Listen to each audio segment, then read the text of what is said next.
દેશને આઝાદી અપાવવામાં મહત્વની ભૂમિકા ભજવનાર કોંગ્રેસ પાર્ટીની વર્ષ 1885માં તારીખ 28મી ડિસેમ્બરના રોજ સ્થાપના કરવામાં આવી હતી। ત્યારે આજે કોંગ્રેસ પાર્ટીના 141મા સ્થાપના દિવસની ભરૂચ જિલ્લા કોંગ્રેસ સમિતિ દ્વારા ઉજવણી કરવામાં આવી હતી। દેશને આઝાદી અપાવવામાં મહત્વની ભૂમિકા ભજવનાર કોંગ્રેસ પાર્ટીનો આજે 28 ડિસેમ્બરના રોજ 141મો સ્થાપના દિવસ છે। ત્યારે કોંગ્રેસના સ્થાપના દિવસની ભરૂચ જિલ્લા કોંગ્રેસ સમિતિ દ્વારા ઉજવણી કરવામાં આવી હતી। ભરૂચ જિલ્લા કોંગ્રેસ કાર્યાલય ખાતે કોંગ્રેસના આગેવાનોની ઉપસ્થિતિમાં ધ્વજનું આરોહણ કરવામાં આવ્યું હતું।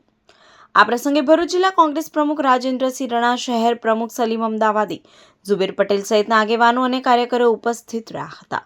વર્ષ 1885ની 28મી ડિસેમ્બરના રોજ મુંબઈમાં ગોકુલદાસ તેજપાલ સંસ્કૃત કોલેજ ખાતે કોંગ્રેસ પાર્ટીની સ્થાપના કરવામાં આવી હતી।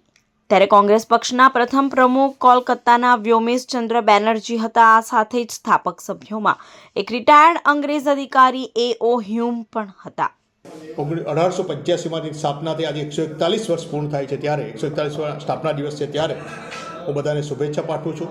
કોંગ્રેસનું યોગદાન આઝાદીથી લઈ આ દેશના બંધારણને અમલ કરાવવાથી લઈ અને સોય પણ નથી બનતી તે હિન્દુસ્તાનને આજે વિકાસની ફલક પર લઈ જનાર માત્ર કોંગ્રેસ પાર્ટી છે। ત્યારે સ્થાપના દિવસના દિવસે એ પાર્ટીનો સભ્ય છે, એનો મને ખૂબ ગર્વ છે કે કોંગ્રેસ પાર્ટી જે આઝાદીમાં આ હિન્દુસ્તાનને આઝાદ કરવામાં ખૂબ મોટો રોલ છે, એ પાર્ટીનું સભ્ય છું। સ્વતંત્રતા, લોકશાહી બચાવવામાં અને સર્વધર્મ સંભાળવા માંડનારી પાર્ટીનો સભ્ય છું, એનો મને ગર્વ છે।